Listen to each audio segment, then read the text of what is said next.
Bonjour, j'espère que tu vas bien. Alors, on se retrouve aujourd'hui pour parler du TDAH. Le TDAH, c'est un acronyme qui veut dire trouble déficitaire de l'attention avec ou sans hyperactivité. Alors, le TDAH, on en entend régulièrement parler et on en entend parler souvent pour l'aspect un petit peu hyperactif, pour le côté agitation, des enfants qui ne sont pas capables de rester tranquilles, qui sont toujours en mouvement, toutes ces choses-là. Alors moi je te dirais que ça c'est la partie visible de l'iceberg, mais qu'il y a beaucoup d'autres choses derrière le TDAH qui me semblent peut-être même plus importantes que l'aspect mouvement, agitation. Et donc, je vais t'en parler un petit peu aujourd'hui. Et j'espère que ça va pouvoir t'aider dans ton quotidien, qui a peut-être un petit garçon, une petite fille autour de toi qui a atteint le TDAH et que tu pourras aider par le biais de cette vidéo, en tout cas ensuite à suivre les mouvements qui seront nécessaires pour lui ou pour elle. Alors, le TDAH, donc, comme je te l'ai dit, cela veut dire trouble déficitaire de l'attention avec ou sans hyperactivité. En fait, c'est un phénomène un petit peu de mode, je dirais. On en entend régulièrement parler, mais ce qui est important, c'est que le TDAH, ce n'est pas quelque chose de récent. Dans le XVIIIe siècle, on en parlait déjà. Et puis, on le décrivait sous le terme d'instabilité psychomotrice. Et c'est peut-être un petit peu pour ça qu'on a mis en avant l'hyperactivité, mais vraiment dans le côté, je dirais, c'est vraiment pas ce qui est relevant du TDAH, mais c'est ce que les gens se souviennent en général. Alors, en France, on est un petit peu en retard sur le TDAH. Il y a d'autres pays qui ont pris ce phénomène beaucoup plus au sérieux que les Français. Et du coup, eh bien, c'est vrai que bon, ces dernières années, on a quand même des bilans qui sont faits. On a quand même un meilleur suivi au niveau de l'enfant. Et du coup, c'est vrai que on peut facilement alerter les parents et les amener à consulter un psychiatre, un pédopsychiatre, un neuropsy, un psychologue, etc. Enfin, en tout cas, un professionnel de la santé pour aider les enfants. Donc, ce qu'il faut savoir, c'est que le trouble déficitaire de l'attention, eh bien, avec ou sans hyperactivité, c'est un trouble biologique avant tout. Donc, cela touche des personnes qui ont un cerveau que l'on appelle neuroatypique, hein, qui s'est donc formé de façon différente que les personnes ordinaires. Et cela touche toutes les fonctions exécutives. Alors, les fonctions exécutives au niveau du cerveau, ça va toucher l'inhibition, la flexibilité cognitive et la mémoire de travail. Et c'est plutôt vers ces trois gros aspects que cela va poser problème.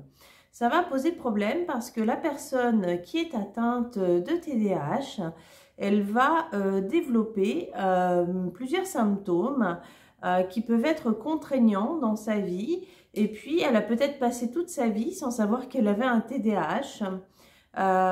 Donc, c'est vraiment important pour elle de le comprendre. Alors, qu'est-ce qui se passe pour les personnes qui sont atteintes de TDAH? Donc, dans TDAH, il y a attention. C'est-à-dire que ce sont des personnes qui ont un déficit au niveau de l'attention et qui vont avoir beaucoup plus de difficultés à se concentrer que les autres. Donc, comme je te l'ai dit précédemment, ça vient du fait que les fonctions exécutives, elles sont en déficit.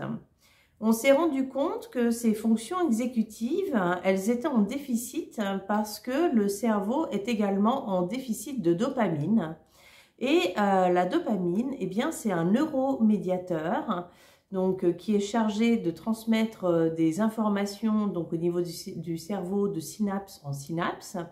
Et ce neuromédiateur est responsable de la satiété, la satisfaction, la motivation et la récompense.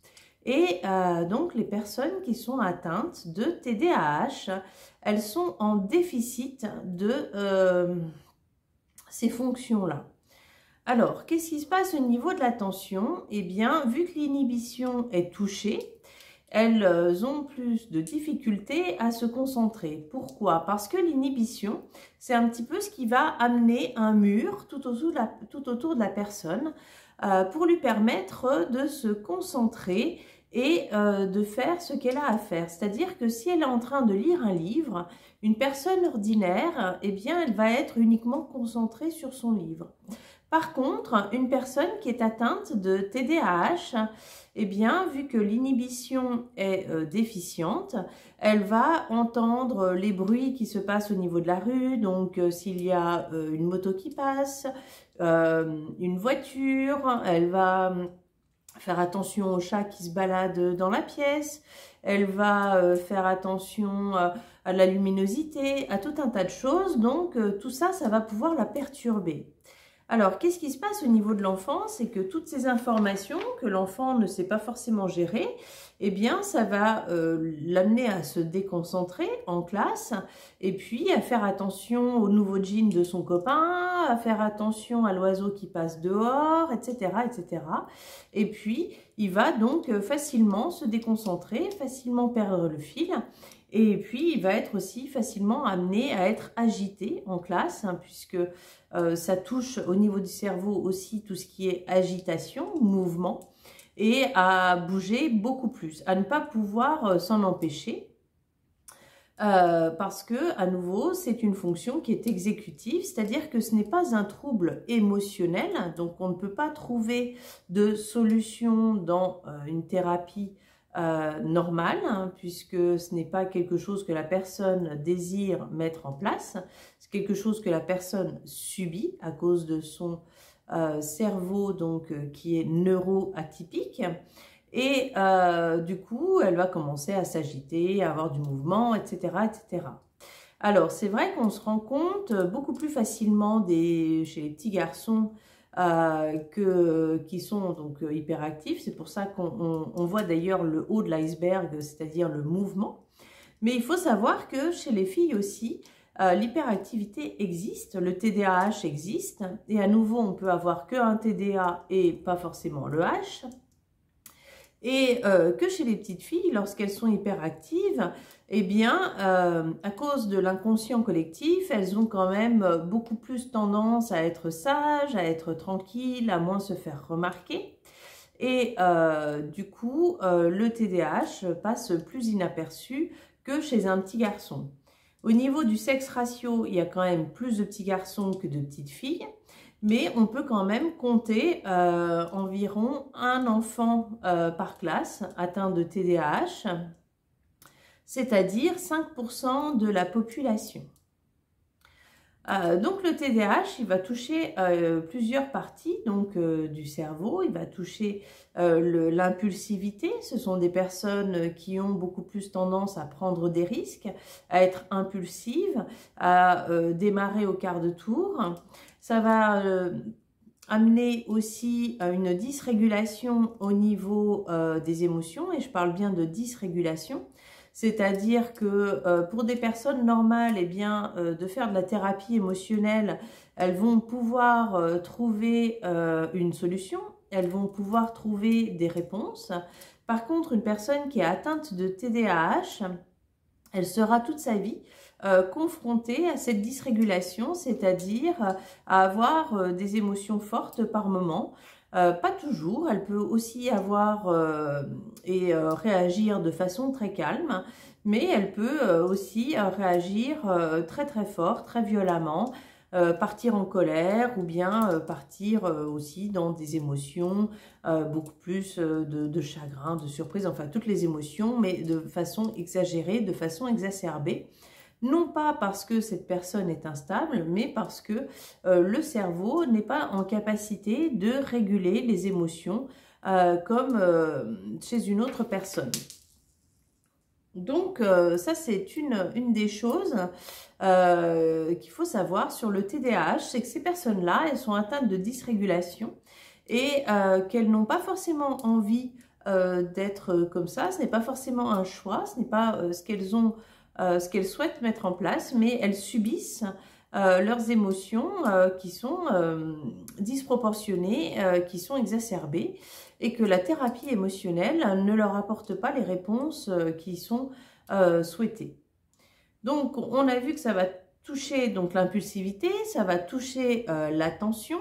L'inhibition, elle touche aussi le fait de ne pas avoir de filtre. Ces personnes-là, elles sont capables de dire des choses de façon inappropriée, pardon. Elles sont capables aussi de faire des choses inappropriées. Non pas parce qu'elles sont mal polies, mal élevées, etc., mais parce que leur cerveau ne leur montre pas que ce n'est pas ajusté, que ce n'est pas adapté de se comporter de cette façon-là. Et du coup, ça amène voilà, une certaine liberté chez la personne. Dans les autres problématiques du TDAH, eh bien, on va retrouver la gestion des priorités.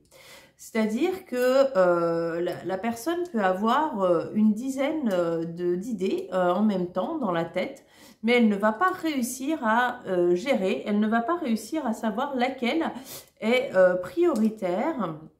Et du coup, ça va amener vraiment de la difficulté pour mettre en place tout ça. Puis ça amène aussi une sorte d'encombrement intellectuel, puisqu'elle se retrouve avec 10 tâches à faire en même temps et ne pas savoir laquelle doit commencer.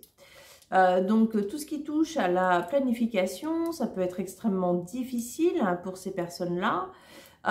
Tout ce qui touche donc à la gestion également de la nouveauté. Au niveau du cerveau, je vous ai dit, ça touche la dopamine, et la dopamine, donc, elle vient amener la satiété, la récompense, la motivation et la satisfaction. Alors, chez une personne normale, ordinaire, on sait que cette personne, elle est en capacité d'exécuter diverses tâches sans avoir de dopamine en retour. C'est-à-dire qu'elle va juste trouver ça normal et elle va mettre en place dans son quotidien tout ce qui est nécessaire. Une personne atteinte de TDAH, non, ça sera très compliqué. C'est-à-dire que une tâche qui peut durer 1 heure chez une personne lambda, eh bien, elle peut durer 3-4 heures chez une personne atteinte de TDAH, à cause de l'encombrement au niveau du cerveau, à cause des idées donc qui viennent et qui affluent, à cause de cette gestion de priorité qui est difficile, à cause de la planification, à cause de l'inhibition, etc., etc. Donc ça amène de grandes difficultés, ça amène aussi des difficultés au niveau de la gestion des nouveautés, puisque à ce moment-là, le cerveau se retrouve un peu en incapacité de faire les choses et ne sait pas comment gérer. Et ce qui peut arriver dans certains cas, eh bien, c'est vraiment que la personne se sente comme dans un état de sidération, comme si elle était statufiée. Elle n'est pas en capacité de faire. Elle est dans un vide total parce que le cerveau ne sait pas gérer. Moi, j'ai regardé beaucoup quand j'étais enfant, Il était une fois la vie. Je ne sais pas si vous l'avez fait, mais si vous l'avez regardé, si vous vous souvenez un petit peu, eh bien, vous avez Maestro, qui est le personnage qu'on retrouve dans tous les Il était une fois la vie, et qui est donc au niveau du cerveau, qui est au centre, et puis vous avez tout autour de lui des personnages qui sont devant des consoles, et ce sont ces personnages qui vont appuyer sur des boutons pour faire marcher la personne, pour la faire manger, etc., etc. Eh bien, vous pouvez imaginer que le petit personnage qui est en mesure qui doit se charger des fonctions exécutives, eh bien, c'est un personnage qui est dysfonctionnant et qui n'arrive pas à appuyer sur les boutons. Donc, ça peut amener vraiment des grandes périodes d'inertie pour les personnes atteintes de TDAH, d'incapacité à faire des choses, d'avoir la sensation, le sentiment d'avoir une montagne devant elle qui est interminable et qui est extrêmement difficile pour des choses qui peuvent être très simples, mais qui sont vraiment compliquées à gérer au quotidien pour ces personnes-là. Donc on a vu quand même, voilà, ça amène vraiment de grandes difficultés au quotidien. Alors on peut bien sûr mettre en place des choses pour pallier ces difficultés. On peut mettre en place des tableaux, on peut mettre en place de la gestion, on peut mettre en place des petits post-it, des agendas, etc. Parce que il va falloir à un moment donné pallier les difficultés au niveau de la planification, au niveau de la gestion et au niveau de la mémoire. Alors, qu'est-ce qui se passe au niveau de la mémoire de travail? Eh bien, la mémoire de travail, c'est la mémoire exécutive. C'est celle qui va être dans le lycée maintenant tout de suite. C'est-à-dire que si vous demandez à votre enfant d'aller chercher une brique de lait, si ton enfant est atteint de TDAH, il y a de grandes chances pour que, arrivé devant le frigo, il ne se souvienne plus ce qu'il est venu chercher dans le frigo. De même, si tu lui demandes d'aller chercher de la brique de lait dans le frigo et d'ensuite qu'il doit mettre la table et après il doit encore aller faire je ne sais quoi, chercher son cartable dans la voiture, si tu lui donnes trois ordres, trois choses à exécuter en même temps, eh bien, il ne va pas être en mesure de le faire. Il va souvent en oublier la moitié. Et il ne va pas faire ça parce qu'il a envie de t'embêter, il ne va pas faire ça parce que il trouve ça normal, il ne le fait pas exprès, il n'est pas en capacité de faire autrement.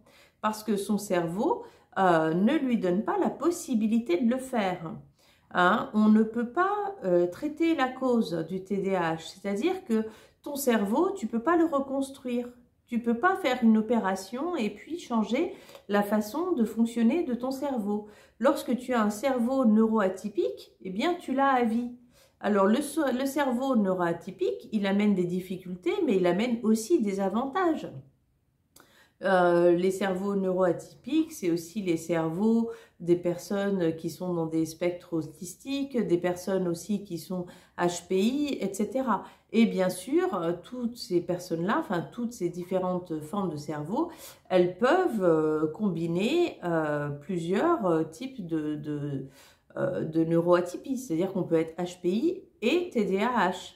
Et dans ce cas-là, eh bien, ça va amener plus de difficultés à être diagnostiquée parce que souvent, ce qui se passe, c'est que la personne qui est HPI, bien évidemment, elle va compenser au niveau de l'intelligence et elle va mettre en place tout un tas de stratégies afin de combler le manque, combler tout ce qu'elle a pu vivre.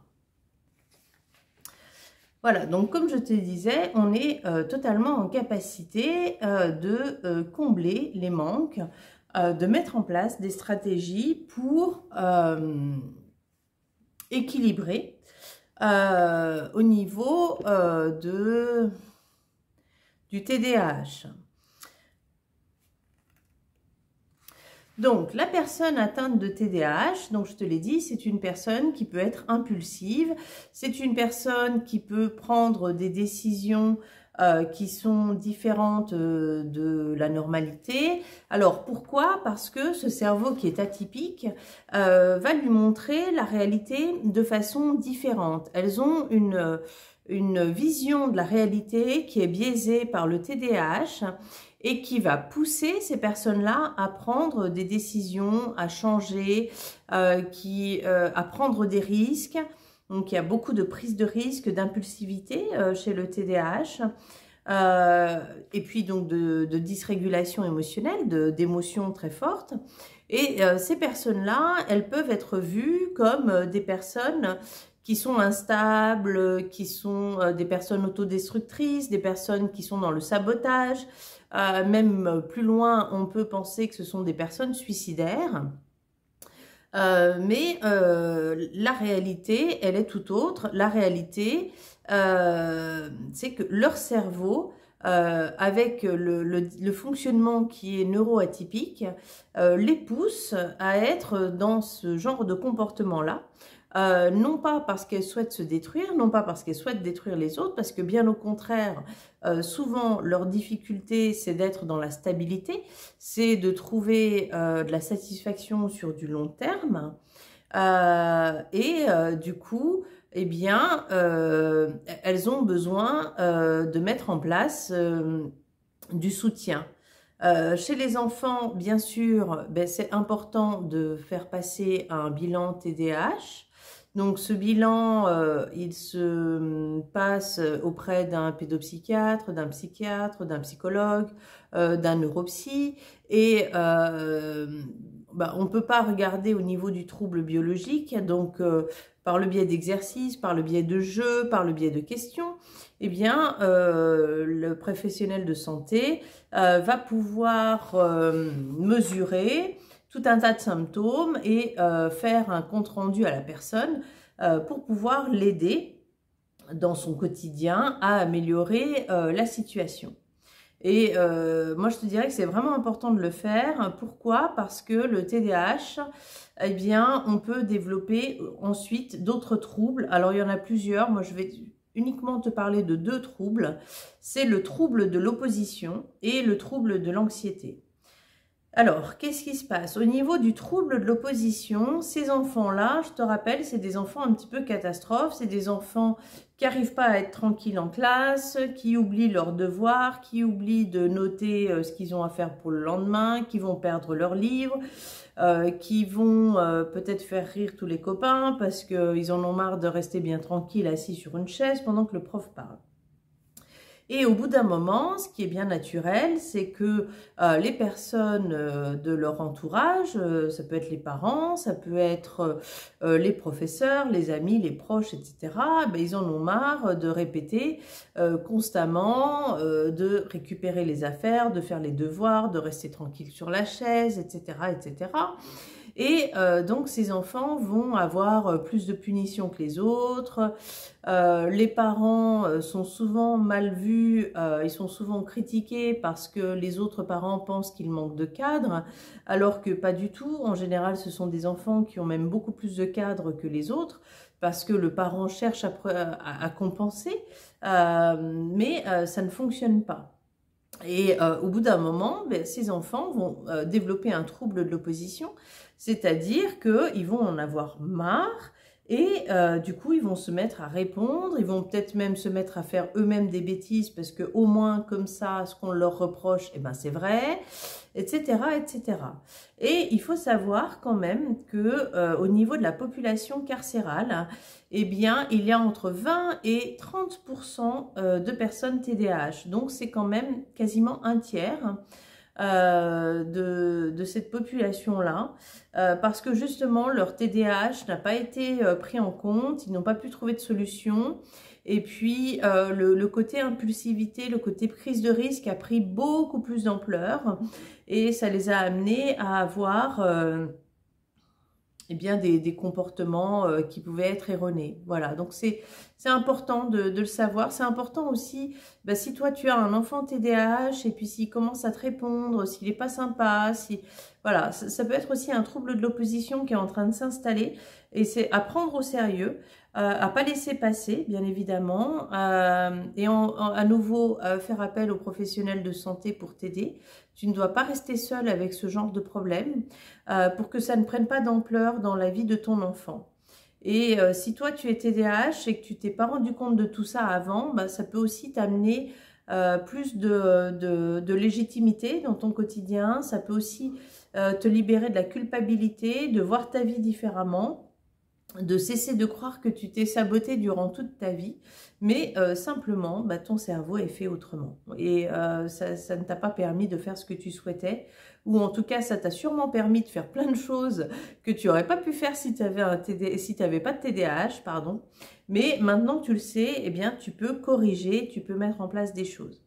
Et l'autre trouble dont je voulais te parler, eh bien, c'est le trouble anxieux, parce que bah, justement, le fait de oublier souvent des choses, le fait d'être un peu monsieur ou madame catastrophe, etc., ben, à force, on peut développer beaucoup d'anxiété par rapport à tout ça, parce qu'on peut se dire, mais qu'est-ce que j'ai encore oublié, mais qu'est-ce qui va encore se passer pour moi, mais qu'est-ce qui va encore se faire, etc. Et ça peut devenir aussi problématique. Bon, pour l'enfant, bien sûr, ça peut générer des phobies scolaires, mais pour l'adulte, au niveau des relations. Pour le côté positif, je dirais que le TDAH, ça amène des gens originaux, des gens qu'on a envie de fréquenter en société parce que justement, ils vont avoir plein de discussions que les autres n'ont pas, ils font plein d'associations d'idées que les autres n'ont pas, ils sont très créatifs, très imaginatifs. Chez les personnes célèbres, alors vraiment, il y a Johnny Depp hein, qui est un TDAH. Au niveau de nos chanteurs français, il y a Louane hein, qui est TDAH. Et puis sinon, on a de fortes suspicions sur le fait que Léonard de Vinci est aussi un TDAH. Donc tu vois, c'est aussi signe de génie d'avoir un TDAH et ne le vis pas comme quelque chose de terrible, vis-le comme quelque chose que tu dois faire attention, que tu dois surveiller, tu dois mettre en place des choses, mais en aucun cas ce n'est quelque chose de mauvais. C'est quelque chose vraiment qui peut t'apporter cette originalité, ce plus que les autres n'ont pas. Et pour finir, je vais te faire un petit résumé de ce que tu dois retenir, ce que tu dois faire attention si toi, ton enfant a un TDAH. C'est héréditaire, donc si ton enfant a un TDAH, eh bien, il y a de grandes chances qu'un des deux parents le soit, ou même les deux, et les frères et sœurs aussi. Donc, on compte 5% de la population chez les enfants, donc un enfant par classe, mais au niveau des parents proches, ça monte à 25%.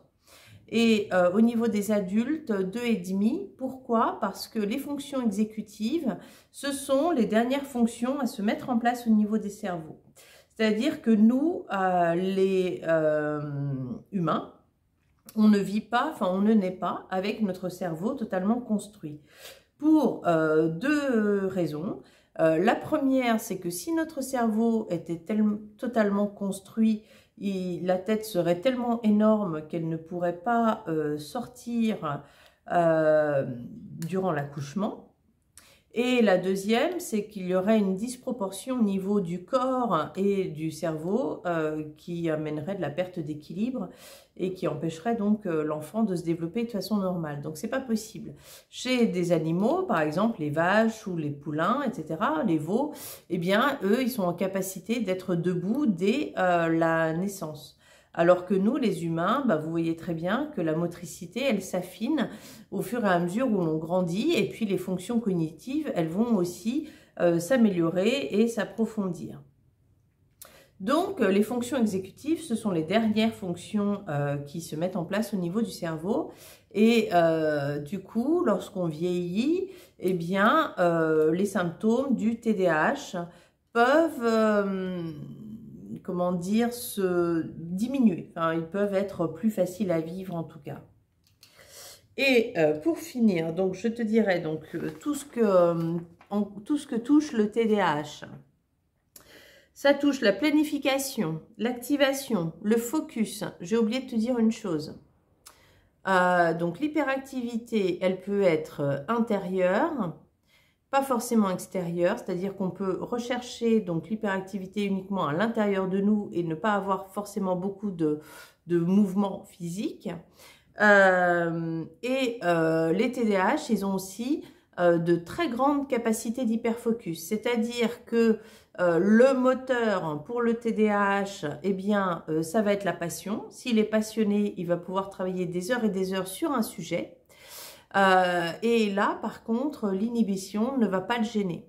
Et c'est ce qui fait aussi que le TDAH va pouvoir écrire un mémoire en 15 jours.